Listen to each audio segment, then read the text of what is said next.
wabarakatuh. Waalaikumsalam warahmatullahi wabarakatuh. Innal hamdalillah wa syukru lillah wa la haula wa la quwata illa billah.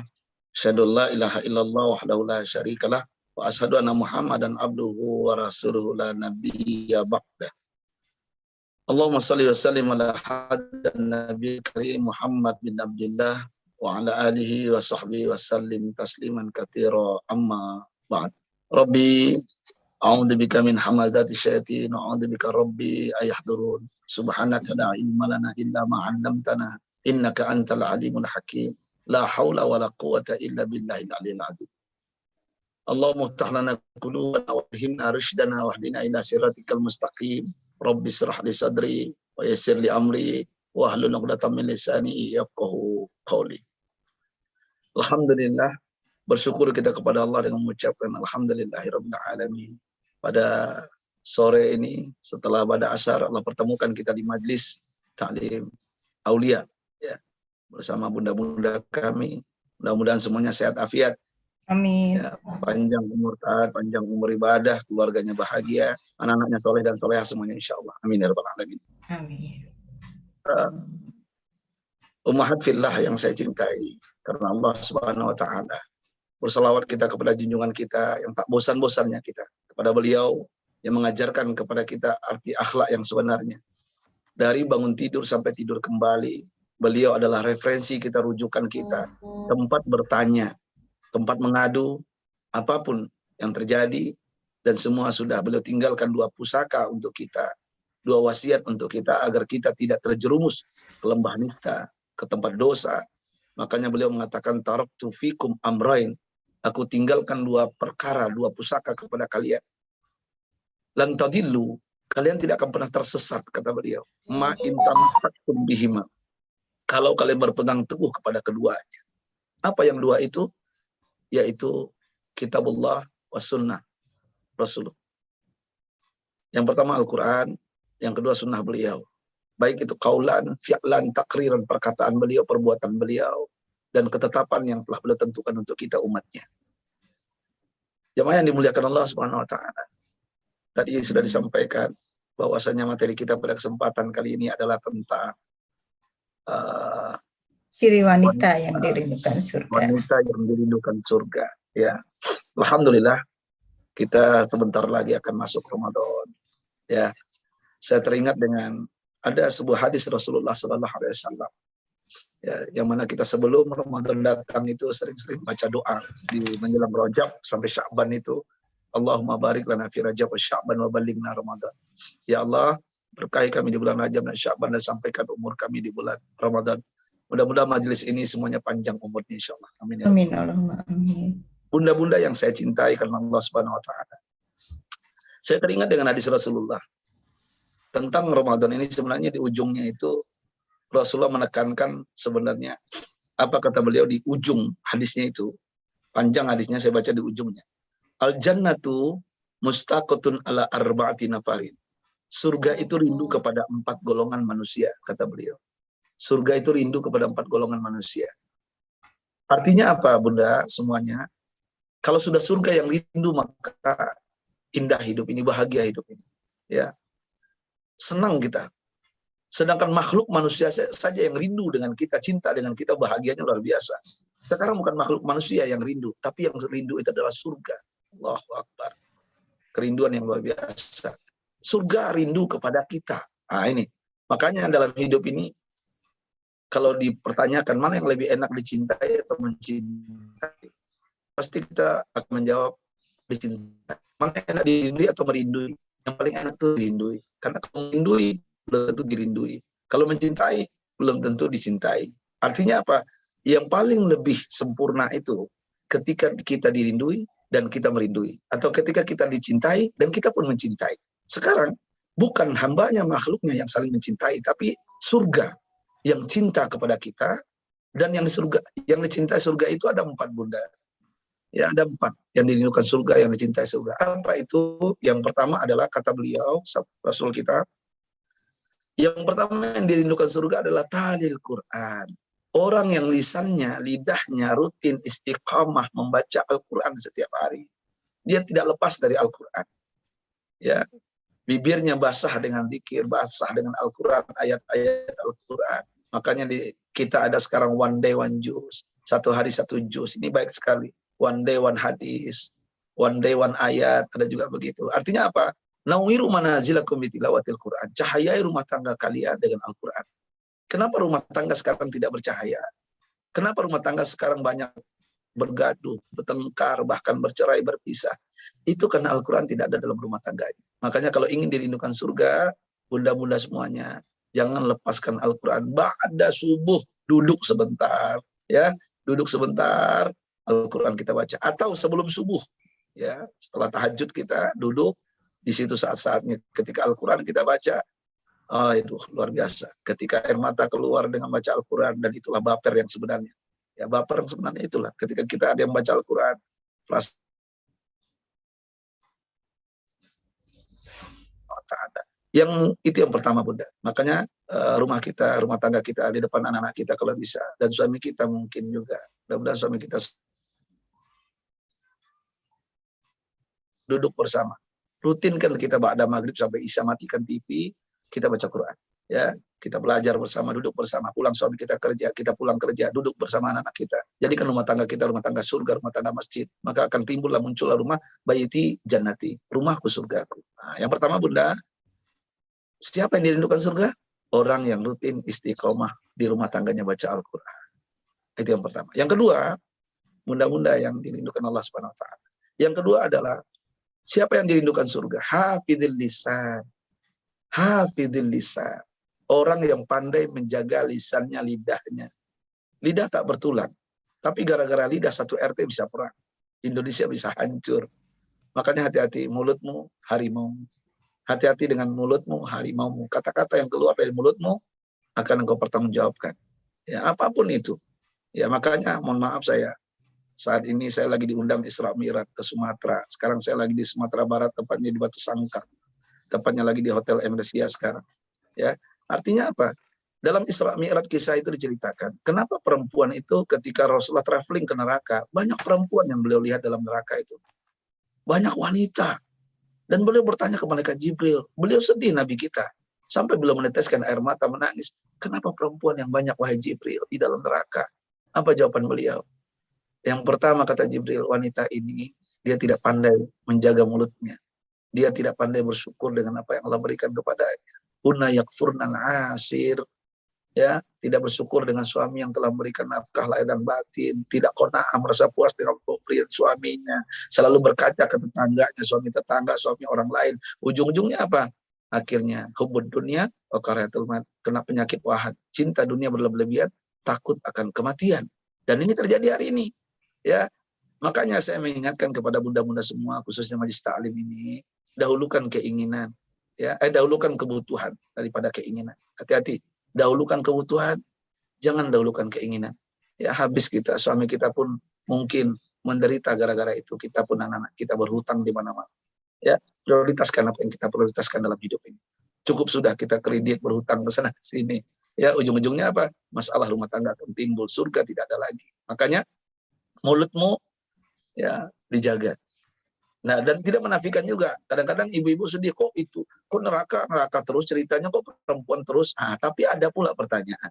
Ternyata Bunda, di surga itu yang paling banyak juga perempuan. Di surga yang paling banyak juga perempuan. Ternyata bukan laki-laki. Karena kuantitas jumlah perempuan itu lebih banyak daripada laki-laki. Nanti di surga juga paling banyak perempuan. Di neraka paling banyak juga perempuan. Ya, mudah-mudahan Majelis Ta'lim ini adalah semuanya beda dari surga, insya Allah. Amin. Amin ya rabbal alamin. Bunda-bunda yang dimuliakan Allah Subhanahu wa taala.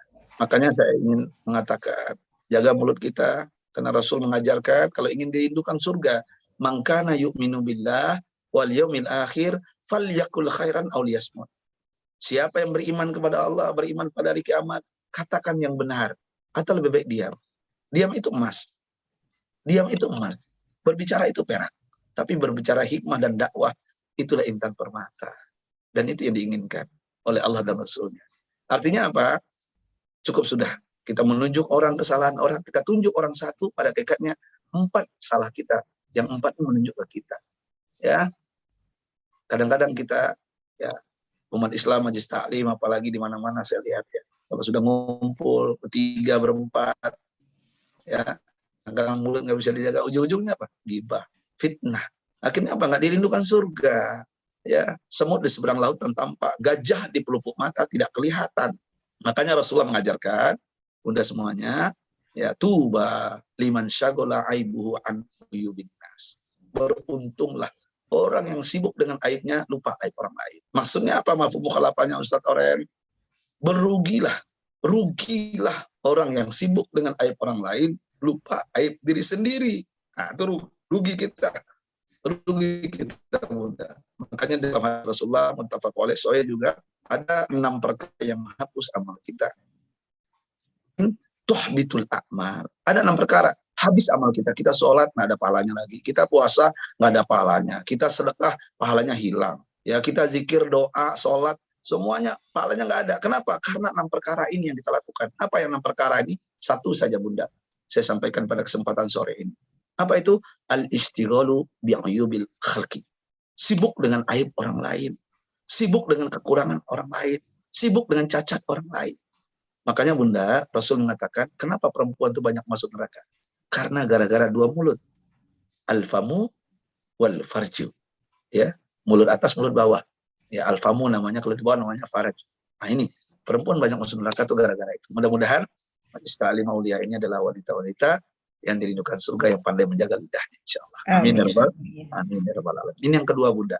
Yang dirindukan surga secara umum adalah orang yang rutin istiqomah menjaga lidahnya. Yang ketiga bunda, yang ketiga, siapa yang dirindukan surga Ustadz Oren? Yang ketiga adalah mut'imul ji'an. Orang yang memberi makan orang yang lapar. Nah, orang yang memberi orang yang lapar makan, makin miskin, mungkin orang-orang susah. Mungkin sekarang alhamdulillah setiap Jumat ada yang sedekah Jumat. Kalau saya namanya sedekah Jumat, saya Bunda Upi tahu dia. Namanya apa? Senasib, sedekah nasi bungkus. Nah, saya rutin tiap Jumat bagi-bagi di kolong jembatan sebelum khutbah Jumat, di mana saya khutbah. Saya jalan di situ bawa 400 kotak di mobil saya, kadang 300, kadang 200. Bagikan. Ya, ternyata indah, berkah hidup ini. Kenapa? Karena orang yang memberi makan orang yang lapar itu ternyata orang yang dirindukan surga. Makanya Rasulullah mengajarkan iza tabakhta marakatan fa'aksir ma'aha wa ta'ahad jironaka. Apabila kalian masak gulai cempedak kah, gulai nangka kah, gulai ayam kah, gulai jengkol kah, gulai apalagi itu. Apapun gulai, perbanyak kuahnya kata Rasulullah. Perbanyak kuahnya. Terus apa? Bagi ke tetangga. Bagi tetangga. Nah, jangan kuahnya aja, mencret tetangga. Kalau kuahnya aja, ya isi ayamnya 1, 2, isi apa di dalamnya 1. Buat tetangga. Kenapa? Itu membuat kita saling mencintai. Maka Rasulullah mengajarkan orang yang suka berbagi itu akan dicintai. Tahadu, tahabbu. Tahadu, tahabbu. Saling berbagilah engkau kata Rasulullah, maka kau akan saling mencintai. Tidak ada iri dengki, dendam, busuk hati, cemburu. Nggak ada. Kenapa? Karena kita suka berbagi dengan sesama. Makanya Allah dalam hadis qudsi mengatakan, wallahu fi aunil abdi, makanal abdu fi auni akhi. Allah akan bantu seorang hamba ketika hamba itu suka membantu orang lain. Nah, itu. Ya. Irhamu man fil ardi, yarhamukum man fis sama. Cintai yang di bumi, makhluk yang di langit pasti mencintai. Artinya apa? Beruntunglah orang yang dermawan, orang yang suka berbagi. Makanya Rasul mengatakan mana kusot sedekatun min mali. Tidak akan pernah berkurang harta orang yang rajin sedekah, yang rajin berbagi. Bal yazdad, sumal yazdad, akan lebih bertambah. Dan saya keliling Indonesia, bunda-bunda semua, dari Aceh sampai Papua, bahkan keluar negeri, saya ke Hong Kong, Korea, Taiwan, Kanada, Singapura, Malaysia, ceramah, dakwah keliling. Itu ternyata yang jumpa sama saya pengusaha, orang kaya, tapi mereka dermawan, mereka suka berbagi, dan tidak pernah saya melihat orang yang rajin sedekah itu miskin hidup. Pasti bertambah hartanya, bertambah rekeningnya gitu. Malah sebaliknya, orang yang ada orang kaya, duitnya banyak, tapi pelit ya, ujung-ujungnya apa? Stres dia, batinnya tersisa. Rumah tangganya hancur, hutangnya bertambah, suami berulah, istri bertingkah, anak narkoba, berzina, bahkan LGBT. Kenapa? Karena dia tidak mau berbagi. Dia merasakan apa yang dimiliki milik dia sendiri. Padahal dia hak pakai bukan hak milik. Yang milik siapa? Allah Subhanahu wa Ta'ala. Allah cuma titipkan sebentar buat kita, bunda-bunda semuanya. Makanya kalau ingin dirindukan surga, suka berbagi dengan sesama. Kadang-kadang dulu saya waktu di pesantren, Bun, apapun yang saya bawa dari rumah, kadang permen, kadang-kadang pisang, kadang-kadang saya bawa apa namanya, intinya berbagilah. Saya kasih ke kawan-kawannya saya sekamar dengan saya, kadang dikirimin rendang sama mak saya, dikirimin ikan teri main bola, apa ikan teri main bola itu, apa namanya istilahnya, dikirimin dari rumah gitu waktu saya di pesantren. Saya bagi dengan kawan, satu hari habis. Apa yang kita dapatkan? Ketika tamat, semuanya mengingat kita. Semuanya ketika kita ke provinsinya, ke kampungnya, kawan-kawan itu, dia, Ustadz nggak usah di hotel, di rumah saya aja. Ustadz berebut mereka. Kenapa? Karena mereka merasakan ingat masa lalu kita. Yang kita dulu mungkin tidak pelit, suka berbagi. Bukannya surga yang rindu, ternyata manusia pun rindu dengan kita. Bunda yang dimuliakan Allah Subhanahu wa taala, itu yang ketiga. Yang keempat, siapakah yang dirindukan surga, Ustadz Oren? Yang keempat yang dirindukan surga adalah wasaim fi syahri Ramadan. Orang yang berpuasa di bulan Ramadan. Nah, sebentar lagi Ramadan. Insya Allah. Sebentar lagi Ramadan. Makanya Bunda yang belum bayar hutang, ya. Yang datang bulan kemarin ngelahirin, ya sekarang udah seger, sehat, bayar hutangnya dulu. Jangan sampai kelewat, wajib hukumnya. Ya, kecuali yang selesai mungkin apa namanya, uzur sakit menahun, tidak pernah sembuh lagi sakitnya mungkin ya, atau sudah parah betul ya, kayak orang tua kita yang sudah tua banget, ya itu bayar fidyah ya.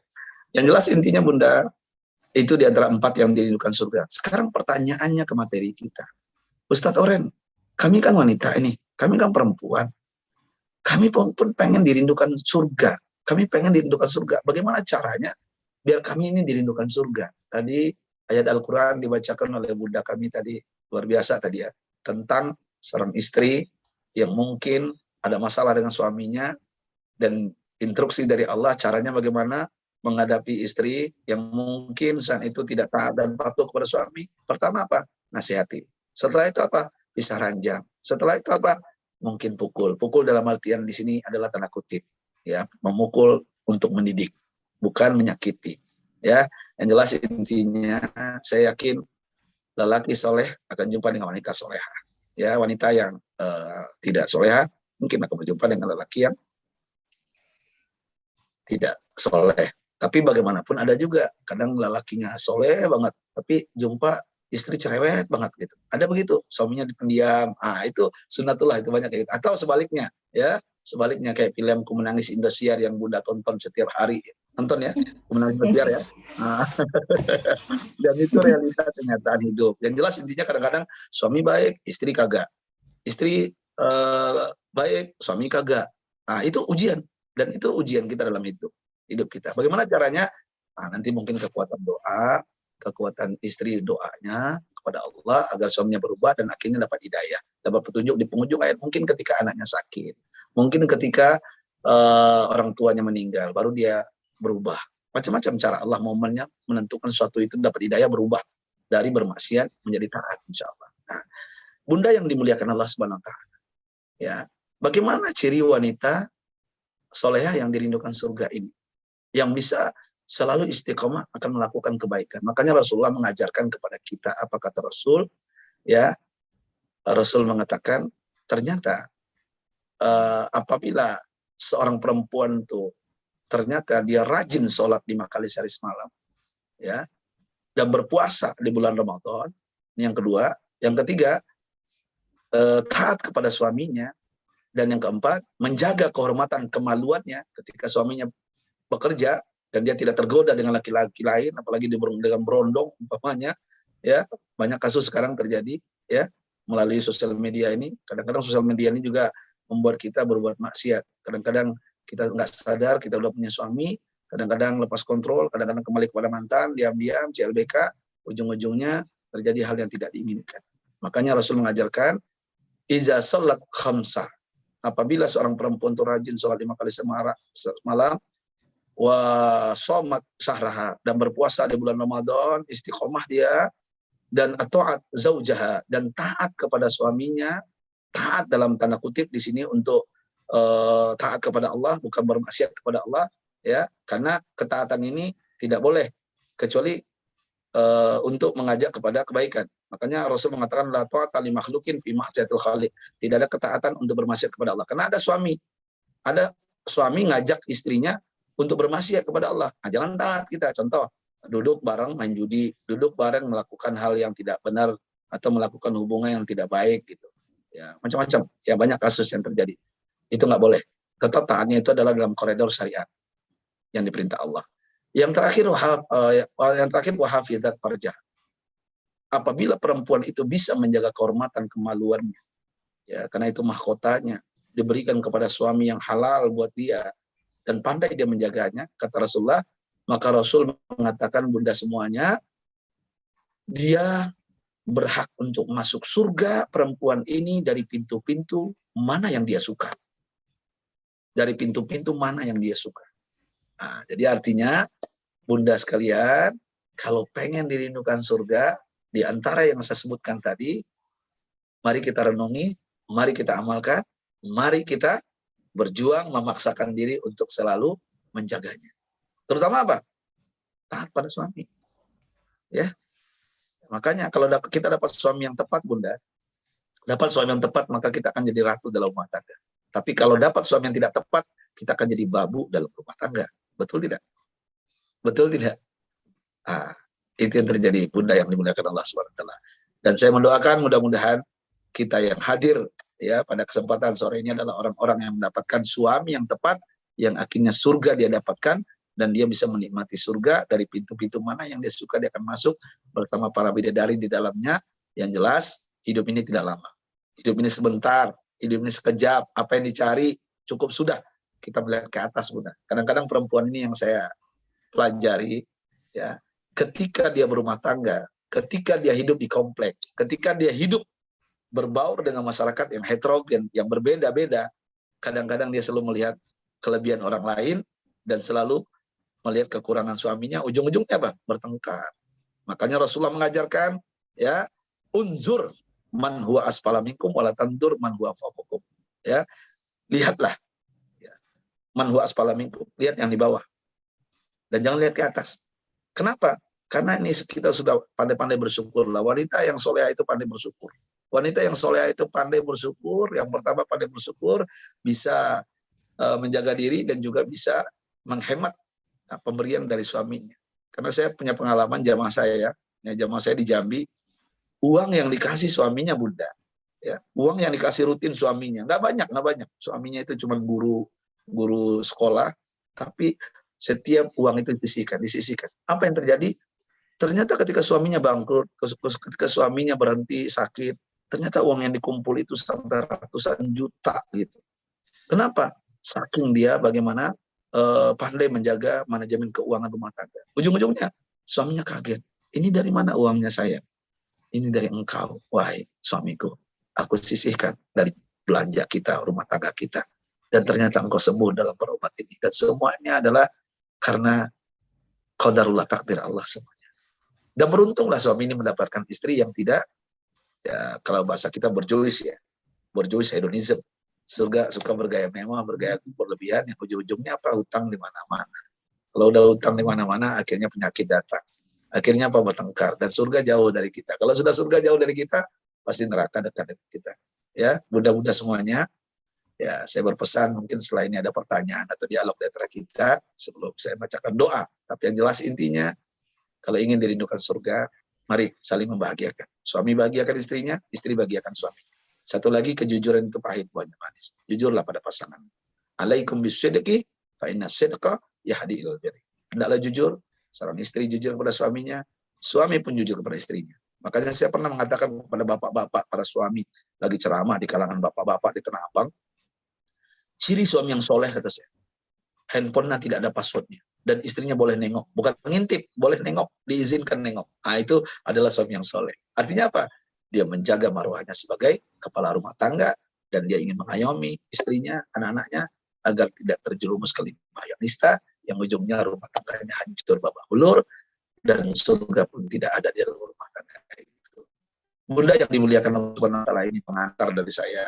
Mungkin ada pertanyaan, mungkin setelah ini mungkin ya silakan saja Bunda, karena sebelum maghrib juga masih belum lagi, ya, jalan mungkin jam 5 dan jalan, ya, karena agak jauh tempat ceramah saya.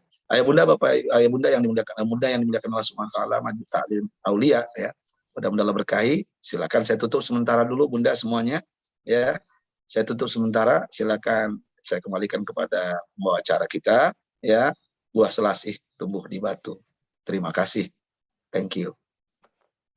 Masya Allah, walaupun Ya.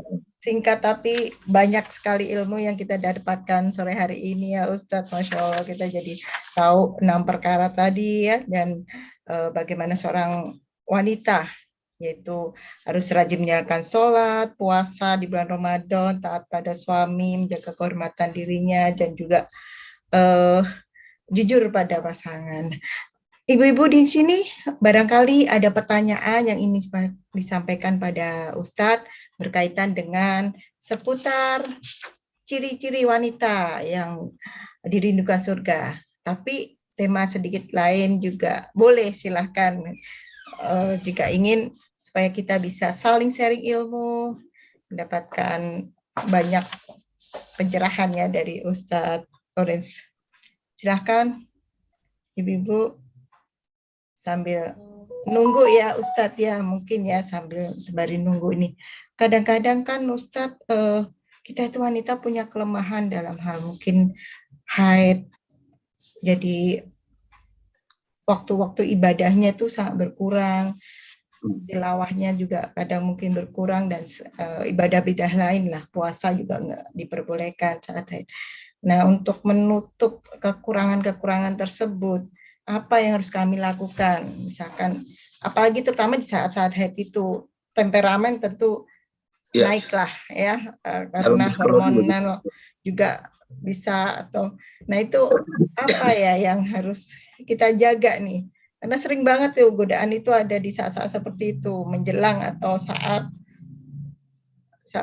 haid tersebut. Satu itu ya, dan kemudian bagaimana untuk supaya jadi menutup kekurangan kita sebenarnya itu bukan kekurangan, itu sebuah rahmat dari Allah juga ya, kondisi haid, tapi untuk menutup kekurangan dalam ibadah maksud saya.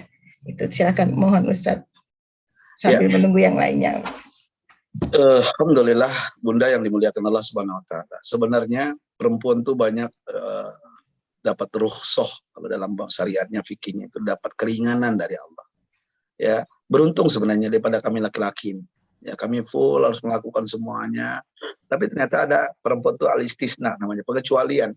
Pengecualian artinya ketika dia mendapatkan sesuatu hal, dia lepas daripada ibadah yang ibadah yang wajib yang mesti dilakukannya. Dia tidak mesti melakukannya. Di antaranya tadi sudah disampaikan datang bulan, datang haid gitu. Dan jujur betul saya mempelajari juga dalam psikologi, itu perempuan saat-saat itu temperamennya naik turun. Kadang-kadang muncul kemarahan, muncul sesuatu hal yang mungkin yang tidak disangka-sangka gitu. Mendadak aja gitu. Nah, disinilah Islam mengajarkan, Rasulullah mengajarkan kepada kita. Ketika seorang perempuan datang bulan, tidak dibolehkan masuk masjid, tapi boleh mendengarkan ceramah di masjid, tapi di teras masjid ada tempatnya. Biasanya dalam tabligh akbar, dalam kajian itu di masjid itu ada tempatnya perempuan khusus ya, di luar itu yang mungkin tidak dibolehkan masuk masjid karena masjid adalah tempat suci. Dan saat itu dia mungkin datang bulan dan keadaan kotor, boleh ya, boleh dia mendengar, boleh dia membaca. Yang tidak boleh itu adalah memegang ya, mungkin mushaf Al-Quran. Boleh dia bersolawat ya, Allahumma sholli, yang bagus suaranya silakan bersolawat sambil masak ya, silakan bersolawat ketika kita lagi mungkin mijit suami pulang kerja gitu kan ya, silakan kita ya. Intinya jangan sampai, mohon maaf bunda ya, kenapa datang maksiat kepada kita, kenapa datang sesuatu hal yang membuat kita berhalusinasi, menghayal, melakukan hal yang negatif, itu karena kita kosong. Makanya Islam mengajarkan, Allah mengajarkan kepada kita, faiza faraqta fansab. Kalau kalian selesai dari satu pekerjaan, kerjakan kerjaan yang lain. Jangan sampai kosong. Kenapa? Kalau kosong dia, di situ setan masuk. Kalau setan masuk, itu mulai temperamen. Itu mulai penyakit datang macam-macam itu. Kadang-kadang, mohon maaf, kita melakukan hal yang tidak diridhoi Allah. Bagi kami laki-laki, apalagi bujang lapuk gitu contoh. Kalau dia banyak waktu luang kosongnya, itu pasti maksiat. Pasti dosa yang dilakukannya. Mungkin melalui handphonenya, mungkin melalui pasangannya yang belum sah mungkin, dia boleh jalan, dia melakukan masak. Kenapa? Karena enjoy, karena nggak ada kegiatan, nggak ada bulan. Makanya Islam mengajarkan kalau selesai dari satu pekerjaan, kerjakan pekerjaan yang lain. Nah, tapi semua pekerjaan apapun yang kita lakukan, kalau diniatkan ibadah karena Allah, bunda-bunda sekalian, itu bernilai ibadah, itu bernilai pahala. Artinya apa? Bukan hanya tilawah Al-Quran, bukan hanya sholat yang kita lakukan, tapi kebaikan yang kita lakukan, itu bernilai ibadah. Contoh ya tadi sudah saya sampaikan. Kita datang bulan, kita nggak boleh sholat, kita nggak boleh baca Quran. Kita berhadapan itu dengan suami kita, apa yang mesti kita lakukan? Nah, disitulah kita berkhidmah dengan suami kita, apa kesenangannya, kesukaannya kita lakukan. Atau kita bisa mengayominya, mengajarkannya sesuatu hal yang positif kepadanya dengan skill yang kita miliki saat itu, kita lakukan. Ya, kita lakukan. Ya. Jadi, Bunda, pesan saya pribadi dan saya menasihati diri saya. Karena saya juga pernah mengalami hal-hal yang di saat-saat waktu guncangan itu ada psikis saya itu kena juga. Ketika kosong, Bunda, itu pasti kita akan lakukan hal yang tidak diridhoi Allah. Makanya cepat-cepat Islam mengajarkan istighfar itu. Betul itu. Astagfirullahaladzim, astagfirullahaladzim. Minta ampun kepada Allah. Kalau dengan astagfirullah, semuanya juga Allah mudahkan. Orang yang rutin istighfar. Bahkan Rasul itu istighfar sehari itu 100 kali minimal satu hari. Itu Rasul kita loh. Kita saja kadang-kadang 5 kali, 10 kali aja kadang-kadang jarang gitu. Nah, makanya malu dong sama Nabi kita. Kenapa? Karena ketika kita melakukan hal yang negatif dengan hal temperamen tadi, datang bulan atau apalah namanya, ya setelah melahirkan itu kan banyak kosong waktu kita luang itu kan. Nah, apa yang mesti kita lakukan? Ya dengan cara tadi lagi menyusui anak kita sambil bersolawat, mengajarkan apa yang kita dapatkan dari guru kita dulu. Kita ajarkan mereka. Bayi-bayi itu mendengarkan, walaupun dia tidak bisa saat ini. Kenapa bayi ada 3 tahun dia bisa hafal Quran? Karena emaknya ngajarin itu.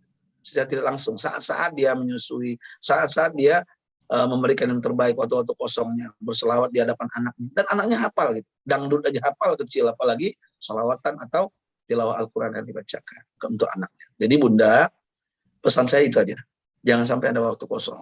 Saya juga begitu. Saya kalau udah di pesantren, saya ngajar anak-anak didik saya, kalau kosong dia jadwalnya makan, mohon maaf ya Allah, banyak kejadian-kejadian yang tidak kita sangka-sangka dengan nalar logika kita. Kadang-kadang karena kosongnya dia lesbian, kosongnya dia kadang homo. Ada juga begitu. Ada yang begitu.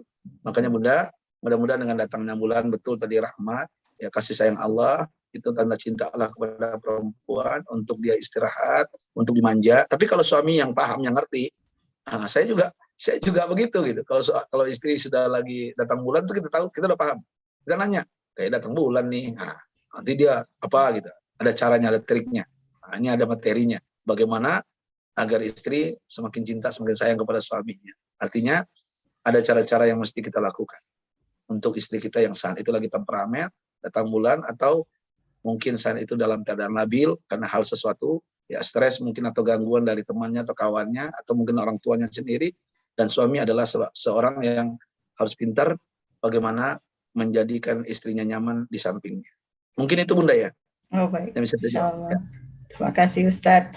Pokoknya jangan sampai terjadi kekosongan itu ya Ustadz ya. Jangan sampai. Apapun begitu kita merasa kosong, harus zikir, kita kuatin itu ya Ustadz ya. Ya, gitu ya. Baik, barangkali dari ibu-ibu yang lain ada pertanyaan ini. Silakan Ibu Dian, Ketua Umum Majelis Taklim Aulia, silakan Ibu Dian yang sudah mengangkat tangan ini. Waalaikumsalam warahmatullahi wabarakatuh. Ustadz, izin bertanya. Tempo hari itu saya sama teman-teman ini berkaitan dengan haid.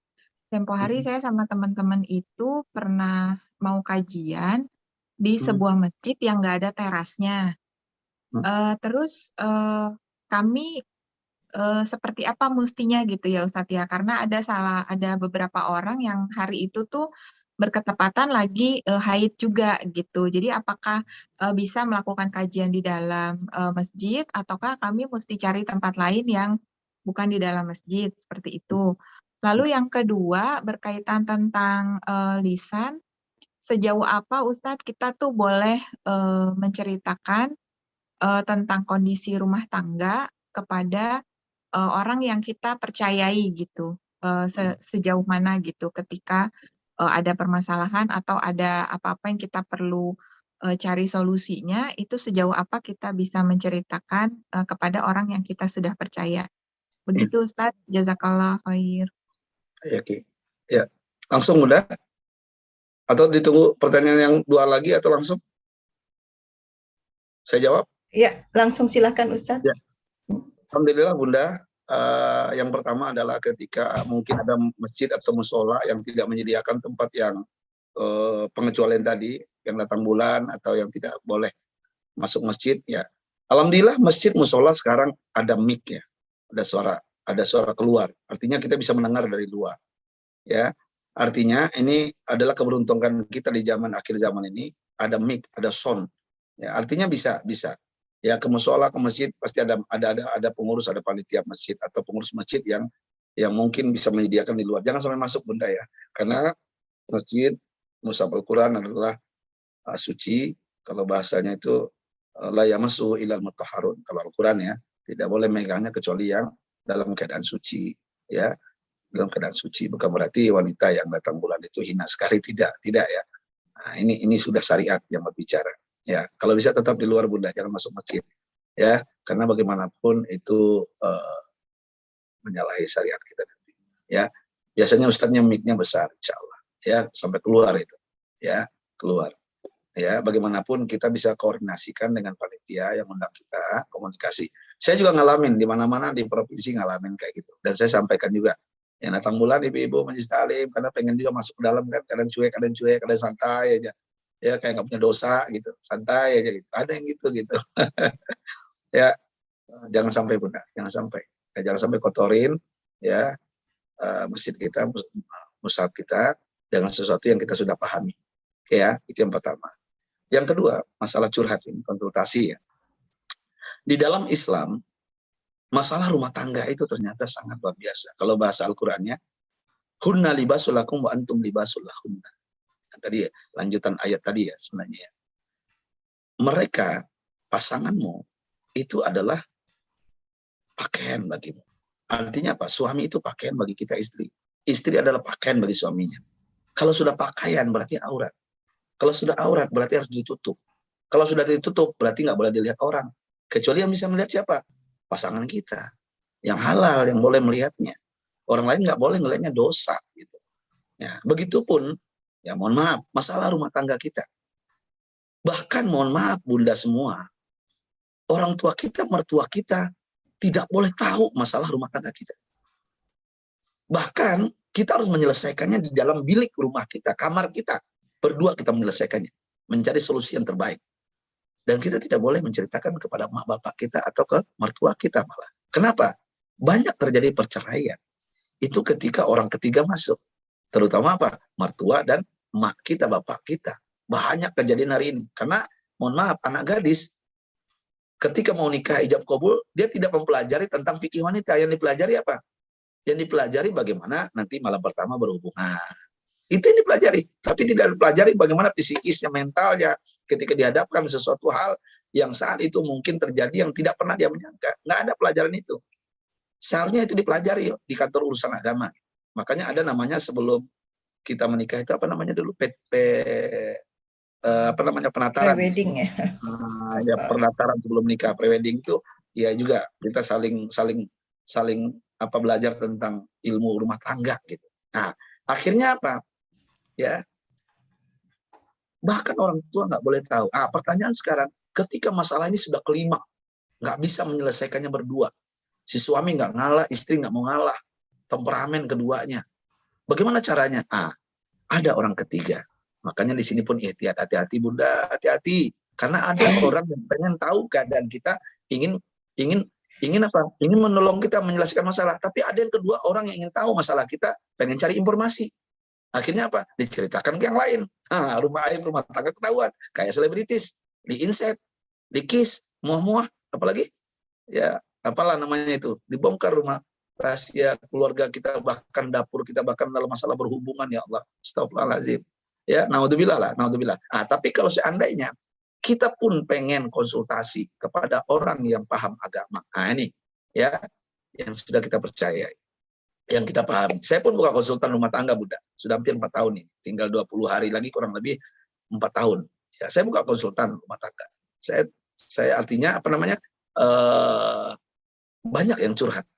Yang curhat malah perempuan. Nah, menyelesaikan. Saat suami saya berubah, saat suami saya selingkuh, saat suami saya bohong, nggak gini-gini, gimana solusinya? Nah, saya bilang sama beliau, boleh nggak saya jumpa dengan suami juga? Boleh nggak saya juga komunikasi dengan suami? Nah, cuman masalahnya Bunda, kadang-kadang kita mau konsultasi kepada orang yang tepat. Kadang-kadang mohon maaf sekali lagi, orang yang tempat kita konsultasi juga bermasalah. Dia nggak pandai jaga rahasia kita. Bahkan dia pun ngerjain kita gitu. Karena suka mungkin dengan kita, akhirnya tambah hancur rumah tangga kita. Ada yang begitu. Makanya hati-hati, ikhtiar untuk mencari orang yang paham agama, apakah itu ustadz, kiai, ulama, yang bisa diajak untuk komunikasi menyelesaikan mungkin rumah tangga terutama ya khususnya ya, yang bisa memberikan solusi. Karena bagaimanapun harus ada orang ketiga, nggak bisa menyelesaikan berdua, apalagi yang seumuran, ya menikah seumuran. Nah itu tuh bisa smackdown tiap malam tuh, berantem mulu tuh, bertengkar mulu gitu. Nah jadi artinya Bunda yang dimuliakan Allah Subhanahu Wa Taala, hati-hati. Ya boleh silakan konsultasikan masalah rumah tangga dan jangan ceritakan artinya terlampau lebay gitu. Ceritakan secara umum saja, ini gimana solusinya Pak Ustadz, Ustazah, ini solusinya gimana baiknya.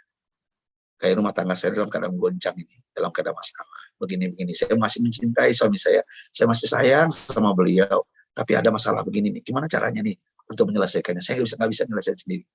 Selain sebelum kita minta kepada orang ketiga menyelesaikannya, saran saya Bunda, minta kepada Allah, doa, tahajud, minta kepada Allah. Mudah-mudahan mudahkan. Oke ya, itu aja pesan saya. Oke Bunda? Cukup? Cukup ya? Cukup, Saudara, Ustaz. jam 5. Masih ada? Ya. Satu lagi? Baik, silakan Bunda yang lain. Saya Barangkali Kak Vini? Ya. Oh, silakan. Bismillah, Assalamualaikum Ustadz. Waalaikumsalam. Iya, mau tanya, apakah kemarahan suami itu juga bisa berarti Allah marah? Kemudian bagaimana menjaga suami dari kemarahan terhadap istri gitu? Maksudnya marah yang bagaimana yang mungkin cuma marah biasa dengan yang Allah nggak ridho gitu loh, Ustaz. Ya, terima kasih. Ya, masalah marah ini ya. Suami marah kepada istrinya, pasti ada alasannya, pasti ada asbabnya. Kenapa suami marah? Ya, kalau itu seandainya suami kita marah karena pengen kita baik, pengen kita jadi wanita soleha, wajar, nggak jadi masalah. Tapi kalau marahnya tidak jelas, marahnya ya berarti bukan marahnya Allah. Makanya saya sampaikan tadi, la ta'ata li makhluqin fi ma'siyatil khaliq. Tidak ada ketaatan kepada makhluk ketika diajak untuk bermaksiat kepada Allah. Nah, cuman masalahnya sekarang ada suami, dia marah, dia pengen istrinya pakaian seksi ketika pesta. Ada seperti itu suami. Dan saya jumpa suami kayak gitu. Dan dia nggak mau istrinya pakai jilbab tutup aurat. Dan dia pengen kelihatan suami istrinya itu kelihatan sama kawan-kawannya di kantornya nanti wah gitu. Ada begitu. Istrinya nggak mau, ngadu ke saya. Saya nggak mau Ustaz. Dia bilang, iya sampaikan. Surat Al-Ahzab, An-Nur baik-baik sama suaminya. Komunikasi baik-baik. Kalau perlu dengan air mata. Saya bilang, nangis di hadapannya. Bang, Mas, ini dosa Mas. Ini aurat. Berarti saya mencampakkan Mas, Abang ke neraka. Aurat saya dipertontonkan. Apa dalilnya? Al-Ahzab dengan An-Nur. Allah suruh nutup aurat ini. Nggak boleh. Nah, tetap dia marah suami kita. Dia marah dia tetap. Atau berarti kemarahan itu bukan dari Allah. Berarti dari setan. Artinya marahnya suami belum tentu marahnya Allah. Ya, sayangnya suami juga belum tentu sayangnya Allah. Tergantung suami yang mana dulu.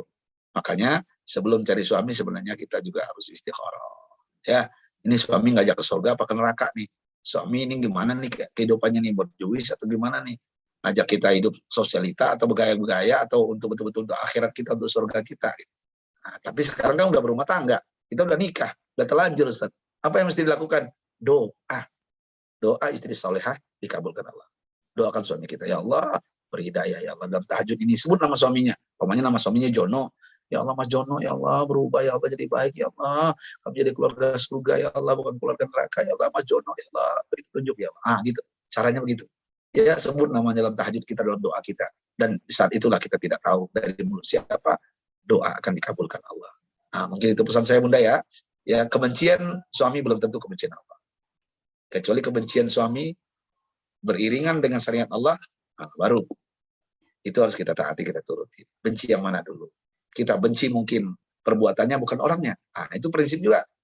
Kita kalau benci sama orang, perbuatannya, jangan orangnya. Karena orangnya bisa jadi suatu hari kita cintai. Ya. Dan tidak boleh kita juga mencintai berlebihan orang lain. Jadi suatu hari kita membencinya. Mungkin karena hal yang tidak sesuai dengan apa yang kita harapkan. Oke Bunda ya? Mudah-mudahan sehat semuanya. Ya, saya minta maaf kesalahan dan kesalahan. Oke. Baik, terima kasih Ustadz Oris. Ada lagi kira-kira Bunda di sini yang mungkin punya pengalaman, tidak Bunda yang alami, atau pengalaman dari teman, dari kerabat yang buat telabu ilmi di kesempatan sore ini, hari ini.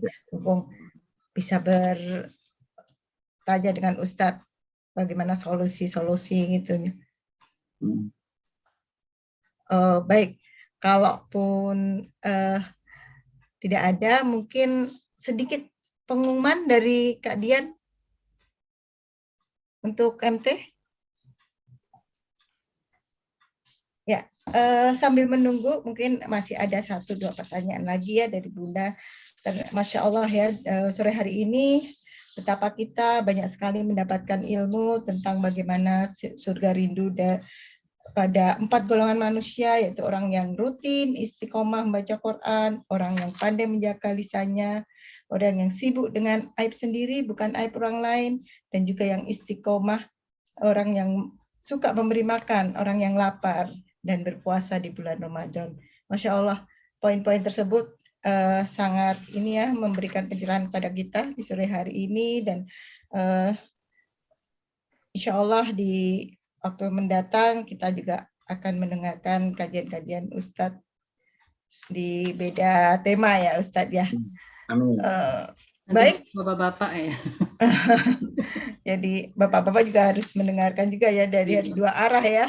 Harusnya juga harusnya berpasangan lebih mantap ya Ustadz ya, karena yang satu jadi lebih taat suami juga lebih sayang dengan istri, dan Masya Allah.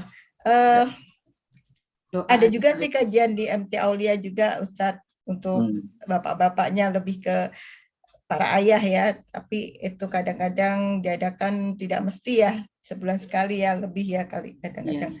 Nah ini alhamdulillah di sore hari ini mungkin sebagai penyeimbang, jadi kita juga tahu bagaimana ciri-ciri wanita yang diridhoi surga. Nanti bapak-bapak juga ada masukan dari Ustadz lainnya, Ustadz Ayah Irman yang kadang-kadang mengisi para bapak-bapak ini, Ustadz Orange. Semua bersinergi ya, kita dapat masukan dari Ustadz Orange, para bapak-bapak dapat masukan dari Ustadz Ayah Irman.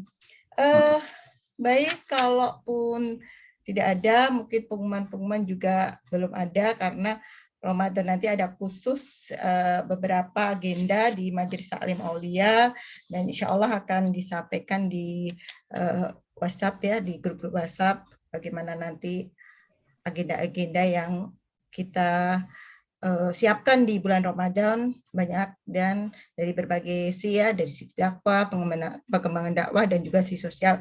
Insya Allah kami mempunyai agenda semua. Ustadz, sebelum ditutup nih Ustadz, mohon untuk doa penutup kepada kami semua. Silahkan Ustadz. Bismillahirrahmanirrahim. Na'udzubillahi minasyaitonirrajim. Bismillahirrahmanirrahim. Alhamdulillahirabbil alamin. Hamdan na'imin hamdan syakirin. Hamdan yu'afi ni'amahu wa yukafi mazida. Walakal hamdu laka syukru kama yanbaghi li jalali wajhikal karim wa 'azimi sultani. Allahumma rabbana dhalamna anfusana wa illam taghfir lana wa tarhamna lanakunanna minal khasirin. Ya Allah, alhamdulillah sore ini nambah bersama dengan bidadari surga ya Allah. Wanita-wanita hebat Majelis Taklim Aulia. Ya Allah, kami mohon kepada Engkau ya Allah. Ampuni dosa kami. Amin. Ampuni kesalahan kami. Panjangkan umur taat kami. Panjangkan umur ibadah kami. Jadikan kami wanita yang salehah. Wanita yang taat kepada keluarga kami. Wanita yang sejuk dipandang oleh suami kami. Jadikan keluarga kami keluarga yang kembali sakinah mawaddah warahmah seperti awal berumah tangga dulu ya Allah. Jauhkan cobaan, ujian, pertengkaran dalam rumah tangga kami. Lembutkan hati suami kami. Jadikan suami kami suami yang soleh ya Allah. Suami yang bijak. Suami yang pandai menjaga, merawat kami dan anak-anaknya ke surga-Mu ya Allah. Suami yang bertanggung jawab. Suami yang mengajak kami ke surga. Yang selalu merindukan kepulangannya ke rumah. Jauh dari godaan-godaan dunia, ya Allah. Fitnah dunia, apalagi fitnah wanita. Ya Allah, selamatkan kami, keluarga kami. Kami mohon kepada Engkau, ya Allah. Engkau yang membolak-balikkan hati suami kami. Jadikan suami kami teladan dalam rumah tangga kami. Mungkin karena dosa kami banyak. Mungkin kesalahan kami juga, ya Allah. Para istri, ampuni dosa kami. Ampuni kesalahan kami. Kalau Engkau tidak mengampuni dosa kami, ya Allah, termasuklah kami orang-orang yang merugi. Ya Allah, jadikan kami wanita yang solehah, wanita yang taat kepada Engkau, taat kepada suami kami. Jadikan kami wanita yang qanaah, merasa puas dengan pemberian suami kami lahir dan batin. Jauhkan dari kami, ya Allah, dari wanita materialistis, gila jabatan, pangkat, kedudukan, yang akhirnya memenjarakan suami kami, mencampakkan mereka ke dalam neraka. Ya Allah, ya Rahman, jauhkan kami dari gibah, fitnah, menggunjing orang lain, apalagi keluarga kami sendiri. Lembutkan tutur kata kami, jaga mulut kami, ya Allah. Jadikan kami majelis talim aulia ini majelis yang dicontoh oleh majelis-majelis yang lain, ya Allah. Amin. Selamatkan kami. Selamatkan kami, ya Rahman. Kami mohon, ya Allah. Ya Allah, kami ingin rumah kami menjadi surga. Kami ingin dirindukan surga. Kami mohon kepada Engkau, ya Allah. Ya Allah, jaga anak-anak kami, ya Allah. Kami mungkin semakin tua, anak kami semakin dewasa. Kami sibuk bekerja. Anak kami, ya Allah. Anak kami, ya Rahman. Jauhkan dari narkoba.